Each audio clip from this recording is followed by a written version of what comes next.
So, ito po mga kapatid, Brent Gonzales. Meron po siyang reaction doon sa nakaraan po nating video. At ngayon natin napatunayan na hindi lang po INC yung naniniwala na pag hindi sinugo walang karapatang mangaral. So, pag-usapan nga po natin itong kanyang reaction. At ganito po ang kanyang sinabi, mga kapatid. Iba ang pag-aaral ng material sa spiritual.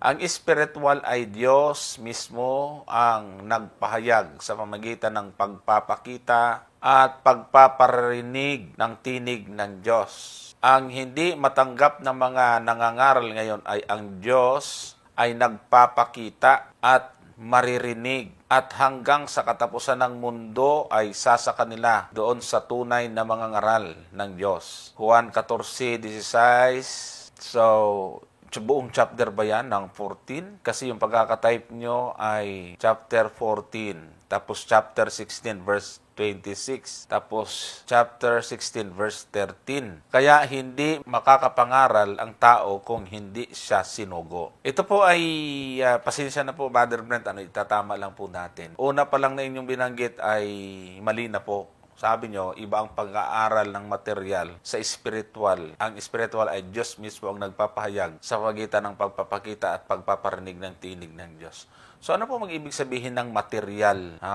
Iba yung pag-aaral ng material. Kung ang tinutukoy nyo yung pag-aaral ng material, yung walang kinalaman sa Diyos, pwede. Pero baka tinutukoy nyo kasi yung aming nilecture na gumagamit po ng tools, yung proper interpretation. Kung yun ang tinutukoy mong material, ay mali ka doon. Kasi ang pinag-aaralan po ng hermeneutics ay mga spiritual na bagay. So ito po yung mga bagay na dapat po natin itinutuwid kasi naunawaan natin, Brother Gomer, yung ganito pong pananaw ay sila yung mga taong hindi naka-experience kung gaano yung pong mga tools paano pag-aralan ng tama ang Biblia. Yung pong mga Bible commentary, yung mga lexicon, Bible dictionary, na yan, mga material siguro ang tinutukoy mo dyan. Ay samantalang ang pinag-uusapan at focus ng mga author noon ay tungkol sa spiritual na bagay. So ito po yung mga delikado po, mga kapatid.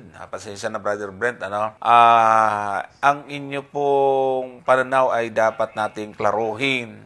No? Kasi malamang ang tinutukoy nga po ninyo ay yung pong mga binanggit natin, yung proper interpretation, exegesis. Malamang kasi doon po kayo nag-react. So mali po kayo kasi pag mag-aral ka ng spiritual, mas maganda dumaan ka sa systematic theology na tinatawag or tamang proseso kung paano inuunawa ang mga nakasulat sa banal na kasulatan. Sabi mo pa rito, sa pamamagitan ng pagpapakita, ang spiritual ay Diyos mismo ang nagpapahayag sa pagitan ng pagpapakita at pagpaparinig ng tinig ng Diyos. Ito yung malaking problema. Ay kahit sino pwedeng mag-angkin na narinig ko ang tinig ng Diyos. Ngayon, ang problema yan, kung mabuti kung kayo lang ang nag-angkin yan, paano naman yung kabila? Paano naman yung iba? Naiba naman yung doktrina sa inyo. Di matinding problema din. Sabing mo ay ang hindi matanggap ng mga ngaral ngayon na ang Diyos ay nagpapakita at maririnig. Sa papaanong paraan? Sa unang panahon, totoo na direkta narinig ang Diyos. Pero sa ngayon, napakahirap mong sabihin yun. Lalo na pagka ang iyong aral ay hindi naman umaakma doon sa mga nakasulat na sa Biblia. Tandaan natin, may Biblia na po na nakasulat. Hindi natin nililimitahan na pwedeng gumamit ang Diyos ng paraan sa magitan ng pangitain, ng panaginip ngayon. Pero hindi lahat ay tatanggapin agad natin. Dadaan po yan sa tinatawag na pagsusuri. Kapatid, sabi mo, nagpapakita at maririnig at hanggang sa katapusan ng mundo ay sa kanila doon sa tunay na mga ngaral ng Diyos. Tama naman.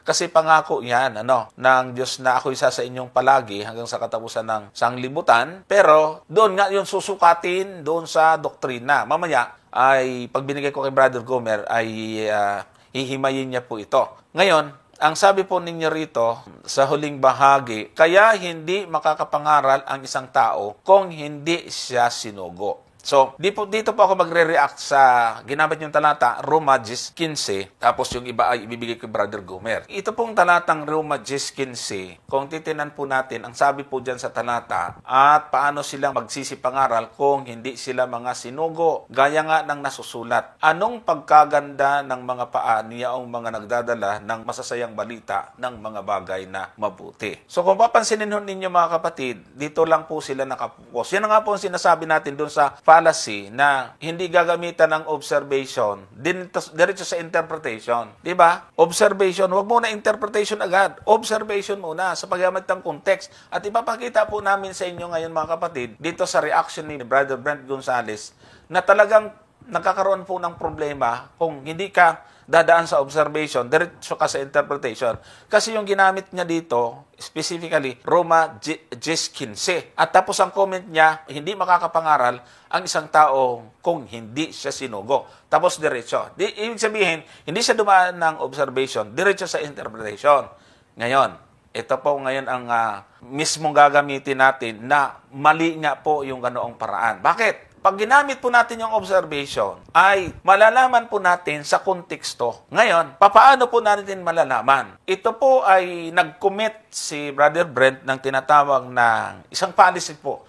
Itong tinatawag na fallacy of accent. Ano ba yung fallacy of accent, mga kapatid? Ginagamit ito sa lahat ng literatura, hindi lamang sa Bible, kundi pati sa iba-ibang mga literature. Tingnan niyo po ito mga kapatid. Ano bang ibig sabihin ng fallacy of accent? Ito po ang fallacy of accent. The fallacy of accent is a type of ambiguity. Fallacy that arises when the meaning of a statement changes depending on which word of phrase is emphasized. Ayan. This fallacy exploits differences in interpretation based on tone, stress, or punctuation, often leading to misleading conclusion. Eto, saktong-sakto po ito. Ano daw po ang fallacy of accent, mga kapatid? Ito po isang uri ng malabong pagbibigyan ng interpretation. Ito ay bumabangon kapag ang meaning ng isang pagkakasalaysay ay nababago. Nabago ito sa pagbibigay ng emphasis sa hindi naman yun ang tinutukoy ng sumulat. Ito po ay may kinalaman ito sa pagbibigay ng tuno. Halimbawa, yung ginagamit natin, yung Juan, bibigyan ko kayo ng ginagamit ko na rin dati, no? 1:8:40. Bibigyan ko kayo ng sample ng fallacy of accent bago natin ito balikin itong Roma. Yan, tinan mo ito. Gagamitin ko po yung fallacy of accent. Kasi sabi dito, ang fallacy of accent, this fallacy exploits differences interpretation based on tone, stress, or punctuation. Halimbawa, ito, Juan 8:40. Babasahin ko po gamit ang fallacy of accent, yung maling pagdidiin. Datapot ngayon, pinagsisikapan ninyo akong patayin na taong sa inyo'y nagsasaysay ng katotohanan na aking narinig sa Diyos, ito'y hindi ginawa na Abraham. So saan ang aking accent? Taong! Kasi ang gustong pakahulugan dyan ng iba, pinapatunayan ni Kristo o ni Juan o ni Kristo yung salita niya, parang gusto yung palabasin na pinatutunayan ni Kristo na tao siya, hindi Diyos. So ang tawag po doon ay fallacy of accent. Kasi pag nagbasa po yung mga kaibigan po natin na naniwala na si Kristo ay hindi Diyos, dinidiin yan lang taong. Pero ang tamang accent po nito, based doon sa observation or context, ganito. Ito naman yung tamang accent, mga kapatid. Hindi fallacy. Datapat ngayon, pinagsisikapan ninyo akong patayin na taong sa inyo'y nagsasaysay ng katotohanan na aking narinig sa Diyos. Ito'y hindi ginawa ni Abraham. Ang pinatutunayan ni Kristo po dito, mga kapatid, ay yung totoong sinasabi niya na ayaw siyang paniwalaan na siya po ay sinugo ng Diyos. Ayan. So, yun po yung sample ng fallacy of accent. Kaya si kapatid na Brent Gonzales ay pumasok sa fallacy of accent. Bakit? Okay, tanong. Observation. Interpretation siya eh. Gamitin natin ang observation. Simulan natin sa talatang 1 ng Roma. 'Di ba? Roma 10:14. Kung titingnan po natin yung verse 1, ay magkakaroon tayo ng idea kung saan ang dinidiin dito. Ano ang binibigyan ni Apostol Pablo ng punto dito sa Kapitulo 10 ng Roma? Mga kapatid, ang nais ng aking puso at ang aking panalangin sa Diyos ay patungkol sa kanila upang sila'y mga ligtas. So, dito pa lang sa talatang 1, ang subject matter ay hindi ho yung mga ngaral, kundi yung pong mga tao na kailangan mapangaralan. Okay? So, wag tayong malilito doon ha. Ang tinutukoy at concern ni Apostol Pablo ay doon sa mga tao na gusto nila na gusto niya na sila ay maligtas.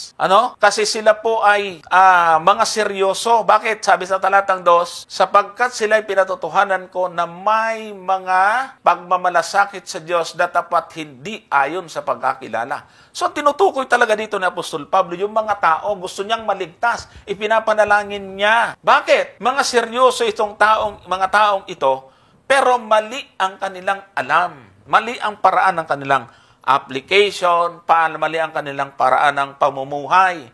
Hindi ayon sa pagkakilala. Tingnan nga natin yung mababaw na salin dyan sa talatang 2 niyan. Pakipuntahan mo nga yung magandang balita Biblia. Sapagkat saksi akong sila'y nagsisikap na maging kalugod-lugod sa Diyos, mali nga lamang ang kanilang batayan. Kita mo na ang ganda, Brother Gomer. Seryoso tong mga taong ito. Kaya gusto ni Pablo, makaalam sila ng katotohanan. Kasi sila ay nagsisikap na maging kalugod-lugod sa Diyos, pero mali ang kanilang naging batayan. Ngayon, ano yung sinasabi dyan sa sunod na talata? Sapagkat sa hindi nila pagkaalam ng katuwiran ng Diyos at sa pagsusumakit na maitayo ang sariling kanila, ay hindi sila na pasakop sa katuwiran ng Diyos. Iyan.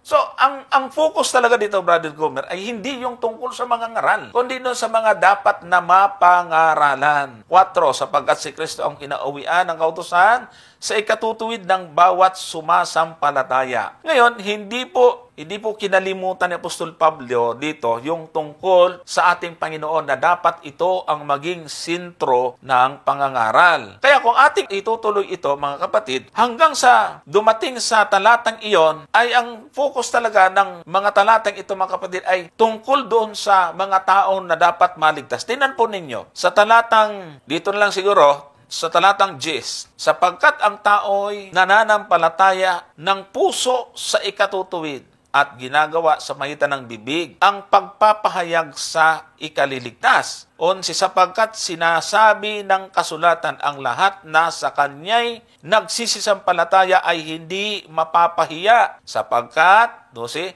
walang pagkakaibang Hudyo at ang Griego, sapagkat ang Panginoon din ay siyang Panginoon ng lahat at mayaman siya sa lahat ng sa kanya'y nagsisitawag. Sapagkat ang lahat ng nagsisitawag sa pangalan ng Panginoon ay mga liligtas. Ayan na mga kapatid. Kasi itinuturo na po dito paraan para maligtas, mga kapatid. Kasi mali nga yung batayan ng mga tao. Therefore, pagdating sa talatang 14, paano nga sila magsisitawag doon sa hindi nila sasampalatayanan? At paano sila magsampalataya sa Kanya na hindi nila napakinggan? At paano sila makikinig na walang tagapangaral? At talatang 15, yun na. At paano sila magsisipangaral kung hindi sila mga sinugo? Gaya ng nasusulat, anong pagkaganda ng paa niyaong nagdadala ng masayang balita ng mga bagay na mag-uli. So, ibig sabihin, yung pagkakabanggit dito sa mga ngaral ay yung mahalagang gagawin nila doon sa mga tao na dapat maligtas. So, ang diin ay tungkol sa kaligtasan, hindi doon sa mga ngaral, mga kapatid. Hindi pinatutunayan ni Pablo na ang hindi sinugo, walang karapatang mangaral. Wala ho sa hinagap ni Apostol Pablo yon, mga kapatid. Isa pong fallacy yon na ini-interpret nitong, hindi lang ho yung mga kaibigan nating INC ang gumagamit dito. Yung Pentecostal, yung Fourth Watch, ganun din. At yung iba pa, kinaani ba nito ni Brother Brent Gonzales, ay ganun din. So dito po ay nakita natin ang isang problematic na konklusyon. Kaya nga, tama yung sinasabi po dito niya, binasa po natin mga kapatid, na ito pong policy of accent na tinutukoy ay often leading to misleading conclusions. Madalas daw ito na nagdadala sa maling conclusion. At yun na nga po ang nangyari. Brother Gomer, ikaw naman. Ayan, thank you, Brother Joseph. So, gusto ko lang siguro, bago ko balikan yung unang pahayag niya, kasi medyo, po yung pahayag ni Brother Brent, Brother Johnson, parang ang nangyayari doon ay pinaglalaban niya yung material at spiritual. Yan, isa yan. Kung mapapansin po ninyo, makibalik mo nga, Brother Johnson, doon sa kanyang comment. Ayan. May nais akong ipapansin doon sa kanyang sinabi. Sabi niya dyan, iba ang pag-aaral ng material sa spiritual. Ang spiritual ay Diyos mismo. Yun. Napansin nyo, ang spiritual daw ay Diyos mismo ang nagpapahayag. Sa pamamagitan daw ng Sa pamamagitan daw ng pagpapakita at pagpaparinig ng tinig ng Diyos. So lalabas ngayon, kung tayo maniniwala dito sa ganitong pahayag, ay huwag ka nang magbasa ng Biblia. Okay? Kasi yung Diyos mismo ang nagpahayag sa pamamagitan ng pagpapakita. Ay paano ngayon itong Biblia na hawak-hawak natin, material ito? Hindi ho ba ito'y material? Papel ito at saka ink, ginamitan ng material. Kaya nga mali yung kaisipan ni Brother Brent na kapag material, hindi spiritual. Mali po. May mga bagay na material pero spiritual siya. Halimbawa, doon sa sanctuary, pagka tiningnan mo yung pagkakagawa ng sanctuary, ang daming material na bagay doon. Pero yun ay spiritual. Halimbawa, yung 10 utos na lang. Maliwanag ang sabi ng Apostol Pablo na yung 10 utos spiritual. Ang sabi ni Apostol Pablo sa 7:14. Pero yung 10 utos nakasulat sa bato. Material yon, Brother Johnson. Kasi ang nangyayari dito, gusto niyang paglabanin ang material at spiritual. At kapag spiritual daw, Diyos mismo ang nagpapahayag. Hindi ko maintindihan kung anong ibig niyang sabihin. Ang ibig sabihin niya ba Diyos mismo ang nagpapahayag, pero mayroong mga ngaral. Paano yon? Na Diyos mismo ang nagpapahayag pero mayroong mga ngaral. At ang ginagamit ng mga ngaral, material kasi dala-dala niya ang Biblia. Kaya nga, yung kanyang pahayag ay talagang magkakakontra in a sense. Kasi hindi mo po pwedeng sabihin na Diyos mismo ang nagpapahayag. Okay? At kapag hindi Diyos yung nagpahayag, hindi na spiritual yon.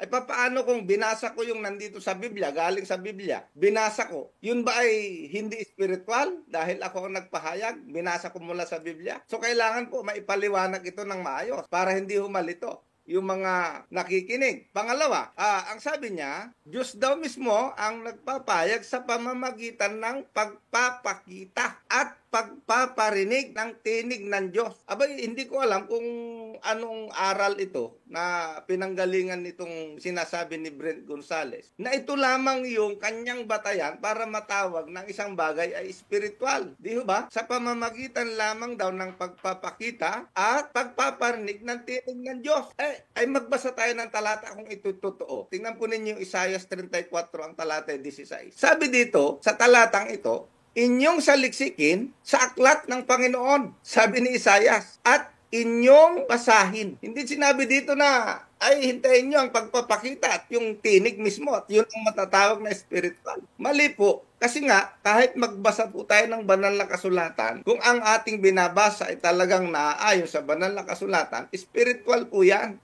Spiritual yung ating pinag-uusapan. Kaya nga, dito sabi ni Isaias, inyong saliksikin sa aklat ng Panginoon. Ano ba ang aklat? Ang aklat ba ay hindi material, Brother Johnson? Kaya nga.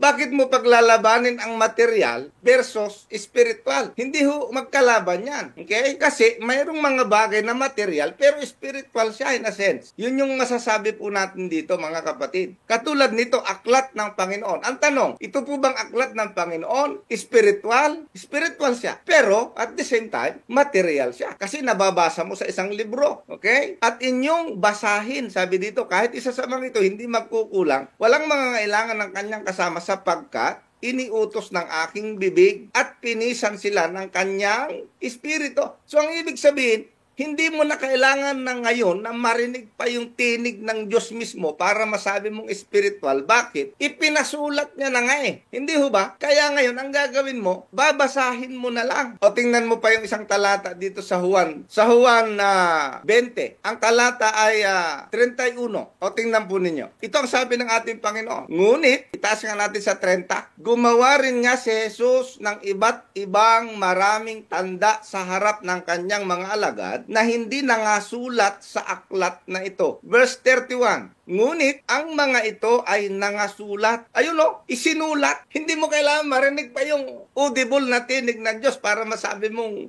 spiritual yung pinag-uusapan natin. Mali. Sabi niya, upang kayo'y magsisampalataya na si Jesus ay ang Kristo, ang anak ng Diyos. At sa inyong pagsampalataya ay magkaroon kayo ng buhay sa kanyang pangalan. Ay napakaliwanag nito eh. Para sabihin mo na kailangan marinig mo yung tinig ng Diyos para spiritual. Ay wala ho sa Biblia yan mga kapatid. At ang mahirap niyan, yung nag-aangkin na narinig niya ang tinig ng Diyos, mali pa yung itinuturo. Yun ang pinakadelikado. Yun. Ay isipin mo yung nag-aangkin na narinig niya raw, nakausap niya raw ang Diyos doon sa bundok. 5 taon na saging na sabalang ang kinain. Hindi ho ba? Ay kung ano-anong itinuturo, inangkin niya ngayon na siya ay anak daw ng Diyos. Ang pag-aangkin niya, narinig niya yung tinig ng Diyos. Kaya delikado, Brother Johnson eh.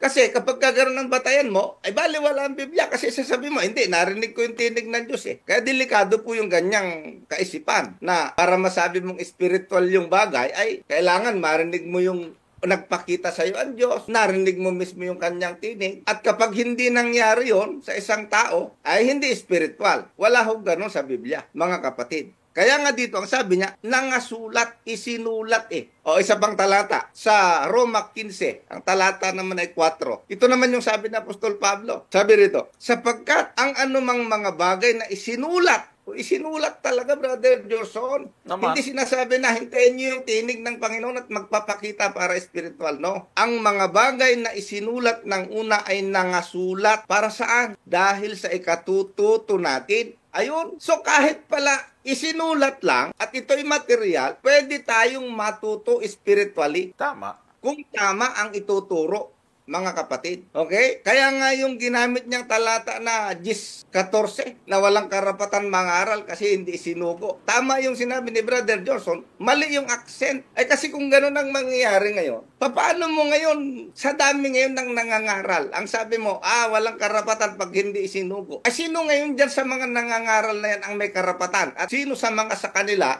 ang isinugo? Ay ang daming nangangaral eh. Hindi ba? Ay sasabi mo, walang karapatan kasi hindi sinugo. Paano mo ngayon malalaman kung isinugo yan o hindi? Hindi ba yan ang problema? Yun ang dapat nating tingnan dito. Sa dami, libo-libo na nangangaral sa ating panahon ngayon. Ay sino dyan ang sinugo? Sasabi mo, walang karapatan. Sinong may karapatan? Sinong makakapagsabi ngayon kung itong isang nangangaral ay may karapatan at itong isang nangangaral ay wala? Meron ba? Yun ang dapat na titingnan natin dito. Hindi po pwedeng, walang karapatan yan kasi hindi sinugo. Paano mo nalaman? Hindi ba? Kaya nga pag nagtatanong sila, Patunayan na ngayon itong nangangaral ito walang karapatan. Anong batayan mo? Anong basis mo na hindi siya isinugo? yun. Di ba nga, Brother Gomer, pag tinatanong tayo ng gano'n, ang balik natin tanong, sino nagbigay siya ng karapatang questionin kami? Correct. Kasi para sabihin mo, wala naman kayong karapatan. Paano mo nalaman? Ayaw lang kasi nila. Di ba? Yun ang problema dyan. Tapos sasabihin mo, ikaw ang may karapatan mangaral. Sino nagsabi sa'yo na ikaw ang may karapatan mangaral? Siya lang din. Sinabi sa'yo ng Diyos na ikaw ang may karapatang mangaral? Naku po. Ganon yun? Wala pong ganon eh. Kaya nga, ang Biblia, nagbigay ng pamantayan na kung mayroong darating na mangangaral, ay susuriin mo yung daladala niyang aral. Yun ang tamang paraan. Kapag yung aral na daladala niya ay hindi yung nakasulat sa Biblia, hindi nga yan yung isinugo ng Diyos. Dapat ganon po yung pamantayan doon. Hindi yung sasabihin mo yung isang mangangaral ay walang karapatan. Dapat bigyan mo ng dahilan bakit mo sinabing walang karapatan. Or bakit mo sinabi na siya hindi isinugo ng Diyos. Kami kasi, merong batayan kung bakit ang isang mangangaral ay hindi isinugo ng Diyos. O tingnan natin, basahin natin sa Juan 3. Tingnan mo sa Juan 3, ang talatay 34, tingnan mo ang sabi ng ating, dito sa banal na kasulatan. Sabi diyan, sapagkat O, tingnan mo ha, dito dapat. Ang sabi doon, paano silang mangangaral kung hindi sila mga isinugo? Ay ngayon, ang dami ng nangangaral. O, so paano malalaman kung itong nangangaral na ito isinugo nga? Yun ang dapat. Yun ang dapat na titingnan mo. O, sabi ng Panginoon, sapagkat ang sinugo ng Diyos ay nagsasalita ng mga salita ng Diyos. Yan ang batayan, kapatid. Ano pa? Ito pa sabi ng ating Panginoon. Sa 7:17. Tingnan mo. Juan 7:17. Kung ang sinumang tao ay nag-iibig na gumawa ng kanyang kalooban, makikilala niya ang turo. Hindi yung pag-aangkin ng mga ngaral. Ay, may karapatan akong mangaral. Hindi ganon. Kundi dapat makilala mo yung turo. Ano yung turo? Kung ito'y sa Diyos. Ay pag ang itinuro, Brother Johnson, ay linggo na, ay hindi man sa Diyos yun. Di ba? Pag ang itinuro, wala nang 10 utos, ay hindi ho sa Diyos yan. Sigurado yan? Yan hong maliwanag. Dito o maliwanag o. Kung ang sino mang tayo nag-iibig gumawa ng kanyang kalooban, makikilala niya ang turo kung ito'y sa Diyos. So doon pala sa talaga at sa itinuturo. O kung ako'y nagsasalita na mula sa aking sarili. Paano mo malalaman, kapatid, kung ang isang mangangaral ay nagsasalita lamang mula sa kanyang sarili? Kapag yung kanyang sinasabi, hindi mo mababasa sa isinulat, sa ipinasulat ng ating Panginoon. Hindi yung mag-aangkin ka na, narinig ko ang tinig ng Diyos, nagpakita siya sa akin. Ito ang sabi niya. Tapos yung sinabi niya, hindi makikita dito. Magduda ka na. Kasi baka yun ay nagsasalita lamang na mula sa kanyang sarili. Wala naman talagang sinabi ang Panginoon na ganun. So yun ang dapat nating maintindihan dito, mga kapatid. Sige, Brother Johnson, balik ko muna Ayan, sa'yo. thank you.